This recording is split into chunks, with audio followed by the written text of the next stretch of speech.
Joining us now, the Democratic strategist, the CNN political contributor James Carville, and Frank Donatelli, chairman of GOPAC, former high-ranking official in the RNC. Guys, thanks very much for coming in. I'm going to play this little clip, James. This is what the president said earlier today in Turkey, a Muslim country, a NATO ally. One of the great strengths of the United States is, although, as I mentioned, we have a very large Christian population, we do not consider ourselves a Christian nation or a Jewish nation or a Muslim nation.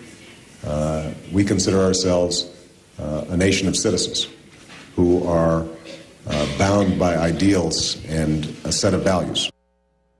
All right, and your native South, how's that going to play, James, when he says we do not consider ourselves a Christian nation? Well, I mean, look, there are some people that think we should have the sort of Christianity in the Constitution or something like that. As I understand it, the Founding Fathers thought about that, and they rejected that idea. And we are a nation of values and not one religion, and I think most people understand that. We may be, as I am a Christian, and some people are not, but that's not what defines us as a nation. We're defined by our laws, and when we go, where we go to church on Sunday or Saturday or Friday is people's own business. And I think some people may take offense at that, but I think a vast majority of Americans agree with that statement. Because often in the past, as you know, Frank, many presidents have referred to the United States having Judeo-Christian values, if you will. But what do you think of the way the president phrased that today? Well, if we're a nation of shared values, Wolf, the question then becomes, where do these values come from? The Democratic platform of 2008? Surely it's something deeper than that, and the answer is that it's the Judeo-Christian tradition that informs America as a country. It's where we get our respect for the individual. It's where we get our respect for freedom of religion. And everyone is free to practice their own religion.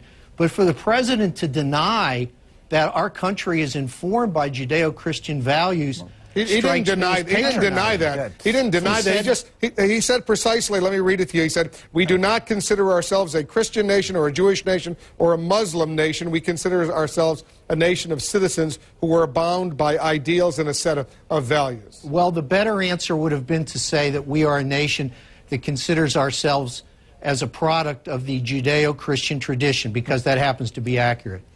Well, there's some people that say we're a product of the Abrahamic tradition, which goes back even further. But, I mean, look, are people going to say that he denied we had Christians in the country? Of course they're going to say that kind of foolishness. Actually, what he said is very accurate, and, of course, we're shaped by many things, and certainly the Founding Fathers were helped shape by the Abrahamic tradition or the Judeo-Christian tradition or whatever we say.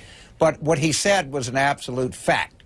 And I think that he just repeated something, but sometimes there's value in stating the obvious, and that's what he did, and I think there was some value. I think he was trying to underscore to a country like Turkey, where it's a mostly Muslim nation, that there should be a separation of church and state. Well, that's not a problem for our country. We believe in separation of church and state.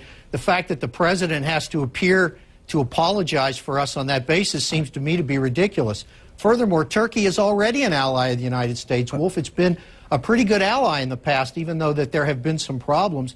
I just don't think that we advance our ability to work with Muslim nations.